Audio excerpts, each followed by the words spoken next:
Dear children, I come to you on this feast of the Most Holy Rosary to emphasize the importance of the Rosary in the battle against the evil of these times.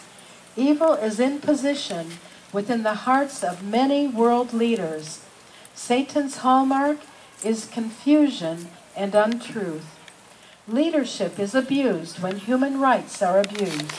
These days mark the times of far greater abuse of authority than any other.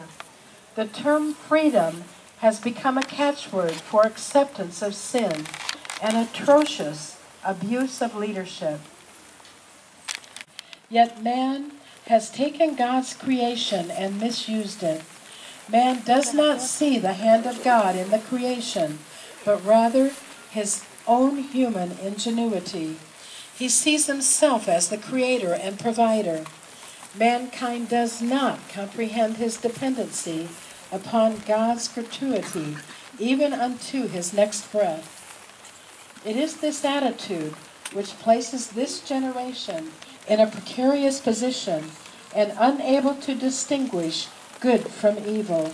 It is this attitude which predisposes mankind from turning to me, picking up the rosary, and engaging Satan in battle. Dear children, be careful of this disordered self-dependency. Be God-dependent. All of the miracles I have worked throughout the centuries, and so often at this site of Maranatha Spring and Shrine, through the grace of God, I count as minuscule compared to the graces poured out through one rosary prayed from the depths of the heart. My children, you can vanquish the enemy within hearts now if you listen to me. The heart of the world teeters on the abyss. It is the fervently prayed rosary which by my Son's mercy holds back earth's descent into disaster. The enemy does not want you to know this, but I am sent to you to reveal the difference between good and evil and to show you the path of victory. Dear children, your role in the future of the world is integral. If you pray many rosaries, a certain and dangerous threat to the world will be mitigated, perhaps averted. You must combine your prayers with love and humility, giving all your efforts over to the will of God. Never allow Satan to convince you that your prayers do not count. That is a lie. You strengthen the outpouring of my grace with every Hail Mary. If you understood the intense need I have for your rosaries, you would never put them down.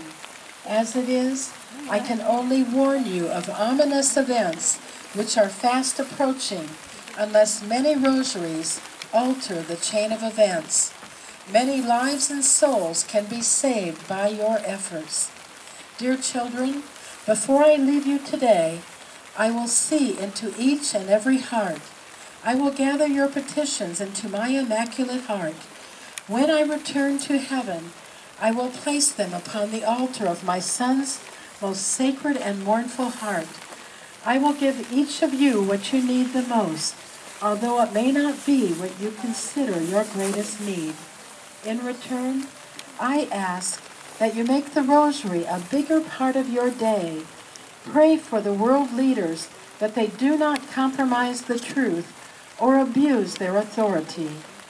It is the evil that is in hearts which threatens world peace and the future of the world. Dear children, today I remind you that heaven weeps for the lack of discernment on the part of your leaders between good and evil. If legalized abortion continues to be endorsed by world leaders, with certainty, the trials that I see coming will take place. You must use your rosaries to defend life in the womb. My children, I love you, and I'm taking all your petitions with me to heaven. As I said, today I am blessing you with my blessing of holy love. And we have been asked to read Ephesians chapter 6, verses 10 through 17. Put on the whole armor of God, that you may be able to stand against the wiles of the devil. For we are not contending against flesh and blood, but against the principalities, against the powers, against the world rulers of this present darkness, against the spiritual hosts of wickedness in the heavenly places. Therefore, take the whole armor of God, that you may be able to withstand in the evil day, and having done all, to stand. Stand therefore, having girded your loins with truth, and having put on the breastplate of righteousness, and having shod your feet with the equipment of the gospel of peace. Above all, taking the shield of faith, with which you can quench all the flaming darts of the evil one, and take the helmet of salvation and the sword of the Spirit, which is the Word of God.